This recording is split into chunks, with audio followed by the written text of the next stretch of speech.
Good afternoon, comic book fans. Welcome back to Comics in 5 Minutes. I'm your ever-loving Shorty, and yes, we're getting another double day because there's so much stuff coming out. And today, I'm finally getting around to reviewing the first proper not one shot, ongoing from Distillery, Gone. And you're probably thinking, well, why have you taken so long to review this one, Shorty? It is clearly the big release of the week. Well, I'll tell you, I've not reviewed the new Captain Marvel, the new Drive Like Hell, or the new Dark Spaces Dungeon. There's too much out this week. I wish I had the time.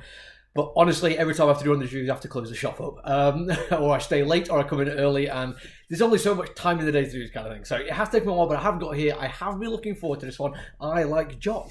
I think his artwork is fantastic. He's terrible at keeping at his table at Thought Bubble, but other than that, I have no problems with the guy whatsoever. Really good writer, really good artist. I like the fact that his style can change up a little bit, so you can get a comic by Jock and not be 100% sure which stylistic choice he's going to be making, but everything is interesting. And in this one, it's the artwork which really stood out to me first off. This is down to the difficulty, I suppose, of doing two different things as effectively and making them work, which is showing both a utopia and a dystopia at the same time in some futurescape. So we have the excessive wealth, the fantastic cityscapes, the shining city-sized spaceships, and we also have the deprivations caused by that kind of society, which is people living in slums in terrible clothes with detritus falling from the city-sized spaceships onto their tin roofs and what they are willing to do to survive. He also has quite a lot of fun with form, and I like that. I always gonna like that kind of thing. This we see it really stand out in two separate ways. First off, when we're on the spaceship, and it's from the point of view of a young girl who's trying to steal food and supplies for her family, and she gets stuck there, crawling around this weird architecture of a spaceship, basically going through tunnels and pipes and different sizes of galleys and cabins.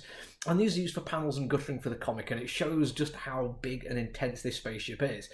Reminds me of one of my favourite issues of Mr. Miracle, where we have Big Barda and Scott Free going through Apocalypse. That one is basically everything is 9 panel pages, but having fun with the size of the panels. This is used sparingly, but very, very effectively. Because the other thing that you can do with a comic book like this, because it is one of the big oversized ones, which I still don't like, but I like what they can do with artwork, is it invites you to do big, widescreen kind of stuff. It not just invites, it kind of forces it at times. Everything seems to have to be on a slightly different scale. So when you do cramp down to that kind of depth, it is effective because it feels unusual, it feels unnervingly small, but it shines when it's doing the big stuff, when we have splash pages and huge cityscapes, and we do see some fantastic multi-point perspective for the cities, see a level of detail which makes everything shine that little bit more, but doesn't really narrow it down too much. You don't get drawn into the detail, you just get to enjoy it as expansive as it is. We also get some fantastic colouring, and I have to remind myself of the name of the person with colouring. I think, Lee Luffridge. They do a lot of fun things with colouring for this one, because we have kind of limited palettes on each, like sometimes page or panel or scene, but there's always depth to the colours. It's really nice to see. There is a play with light and shadow, which makes everything stand out that little bit more. Plus there's variations on the colouring and little bits of hatching here and there, which basically show that you can work with a limited palette and still do some amazing, amazing things. You can also play with a lot of dark and shadow and still have vibrancy to your artwork. It is brilliant for that.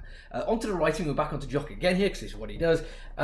We are in a position where we're trying to justify, I suppose, violence against an oppressive capital or top-down hierarchy. I don't want to get too much into how he's arranged his society, but it's definitely very, very late-stage capitalism, and it's people surviving under a terrible system of unethical billionaires. And I say that because there really is no such thing as an ethical billionaire, but because our POV is a young girl who survives in this kind of thing, she understands how terrible it is and how people die from this, and how her pregnant mother is starving and barely able to keep roofs over their head and is surviving on government handouts because there is no work for them to do.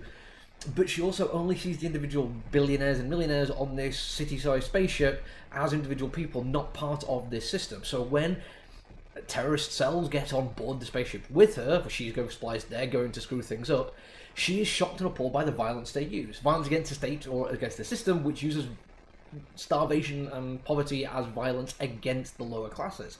But she doesn't see that, she just sees people. And it's really nice to get this point of view, because I don't think I really need to get into too much detail about my politics on this kind of thing. I'm not going to get into it myself, because this is not about that, but I like the fact that it's challenging everyone. Are we okay with this level of violence? Are we okay with just letting it carry on? Is the level of violence being done from the top down more acceptable than from the bottom up? because of the POV, it means we get to ask these questions and don't get them answered straight away. We just get a point of view which we may not be used to seeing. And I think it's really effective for doing it. I'm glad it's not just a one-shot. I'm glad it's gone in a different direction I thought it was going to, based on the little preview I read in the Devil's Cut. And I can't wait for the rest of it. I hope when they do a big collection, it's going to be just as fantastic. Hopefully some big format hardback and I can put it on my shelf. It'll look amazing, because these don't fit in my comic boxes. That's it for now, though. I'm probably not going to squeeze in another review. I definitely don't want to promise I will do, but you never know. Keep an eye out, hit the subscribe button. Until I see you again, though, look after each other, everyone. Stay safe. Bye.